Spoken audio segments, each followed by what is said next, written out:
গিলাচত cake বনাইছিলোঁ, চাওক কিমান ধুনীয়া হৈছে। এয়া এইটো ইডলি ষ্টেণ্ডতো বনাইছিলোঁ। এয়া চাওক, আপোনালোকক ভাঙিও দেখাই দিছোঁ, বহুত ধুনীয়া হৈছিলে। তেন্তে আহক আজিৰ ভিডিঅ'টো আৰম্ভ কৰোঁ।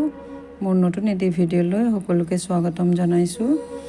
এয়া চাওক, আজিৰ কেকটো বনাবলৈ আমাক কি লাগিব।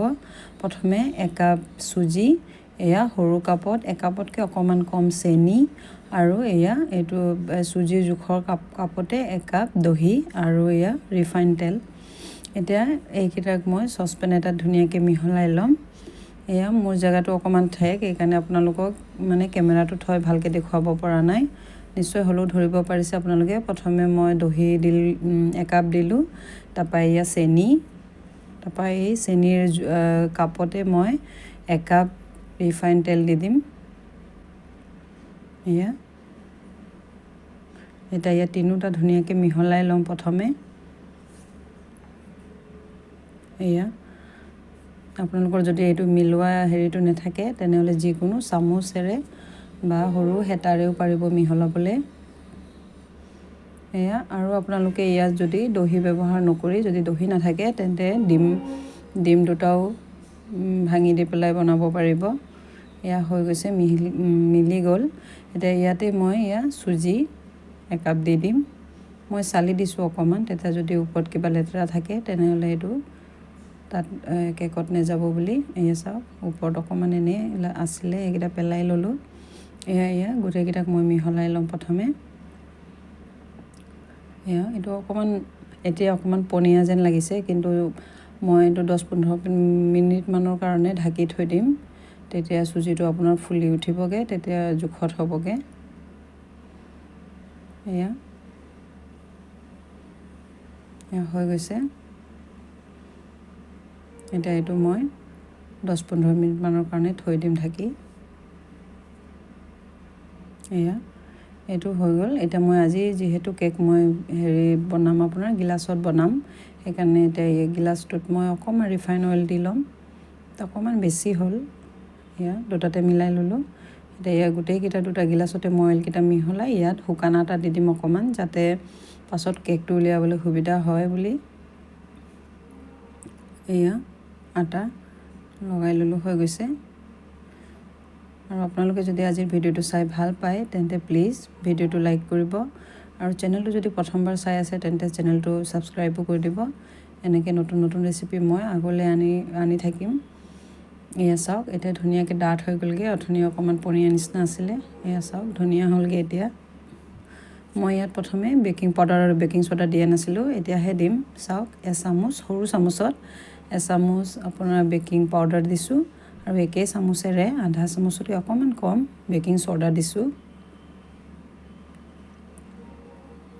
ধুনীয়াকৈ এতিয়া এই গোটেইকেইটা মিহলাই ল'ম। প্ৰথমতে আপোনালোকে মিহলাওঁতে বেকিং পাউডাৰ বেকিং চ'ডা দি ল'ব নালাগে, পাছত দিব লাগে। প্ৰথমৰ পৰা দি যদি বেছিকৈ মিহলাই থাকে পেটাৰ্ণটো, তেতিয়া কেকটো ইমান ভাল নহয়। মোৰ হৈ গৈছে এতিয়া ধুনীয়াকৈ।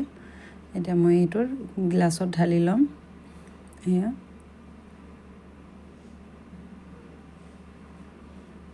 এতিয়া এইকেইটা মই আধা আধা দি লৈছোঁ গিলাচত, কিয়নো পাছত এনেই ফুলি উঠিবগৈ কেকটো।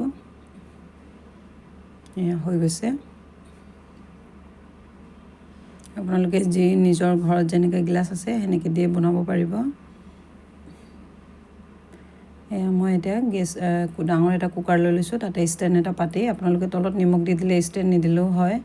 মোৰ নিমখ নাছিলে বাবে মই তলত ষ্টেণ্ড দি লৈছোঁ। তাৰপৰা আকৌ প্লেট দি লৈছোঁ গিলাচটো থ'বলৈ বুলি। মই 10 মিনিটমানৰ কাৰণে গৰম কৰিব দিলোঁ কুকাৰটো। তাৰপৰা এতিয়া ইয়াতে মই গিলাচ দুটা দি দিম। চাওক, বহুত গৰম থাকে, সাৱধানে কৰিব লাগে। চাওক, মোৰ ধুনীয়াকৈ বহিলে দুটা গিলাচ। এতিয়া এইটো মই থৈ দিম আধা ঘণ্টা বা 40 মিনিটমানৰ কাৰণে। এতিয়া আনফালে ভাবিলোঁ অকণমান থাকি গ'ল, যিহেতু মোৰ কেকৰ পেটাৰ্ণটো ইডলি ষ্টেণ্ডত বনাই চাওঁচোন, প্ৰথমবাৰ বুলি দি চালোঁ।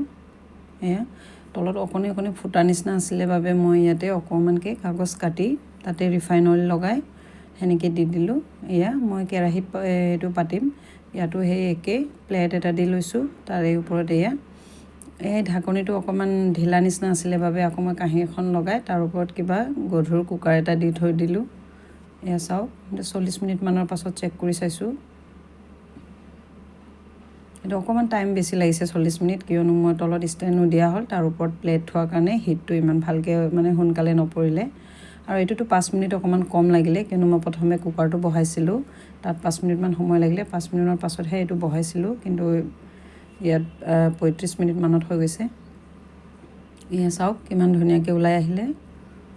এয়া কাটিও দেখুৱাই দিম। আৰু মোৰ এটা অকণমান হেৰি হ'ল, কোমল হ'ল, কিয়নো মই কেকটো হৈ যোৱাৰ পাছত 1 ঘণ্টামান কুকাৰৰ ভিতৰতে থোৱা হ'ল। মই ক'ৰবাত যাবলগীয়া হ'ল বাবে ওলাব নোৱাৰিলোঁ। আপোনালোকে হৈ গ'লে উলিয়াই পেলাই বাহিৰত যদি থৈ দিয়ে এনেকৈ আধা ঘণ্টামান, তাৰপাছত যদি কাটে তেতিয়া ধুনীয়াকৈ অকণমান টান নিচিনা হয়। সেইটো অকণমান কোমল হ'ল, কিন্তু খাবলৈ বেয়া হোৱা নাছিলে হ'লেও। এয়া চাওক ধুনীয়াকৈ হ'ল। এনেকৈ এবাৰ বনাই খাই চাব পাৰে। এয়া ইডলি ষ্টেণ্ডৰ দুটাটোতো উলিয়াই খাই দিয়া হ'ল ভিডিঅ' নকৰাৰ আগতেই, সেইকাৰণে আপোনালোকক দুটাই দেখুৱাব পাৰিছোঁ মই। এয়া চাওক, এইটো আপোনাৰ গিলাচতকৈ ইডলি ষ্টেণ্ডটো আৰু বেছি ভাল হ'ল। এয়া ভাঙিও দেখুৱাই দিছোঁ, চাওক বহুত ধুনীয়া হৈছিলে খাবলৈ। তেন্তে আজিলৈ আহোঁ, নতুন এটি ভিডিঅ'ত আকৌ লগ পাম। Bye bye.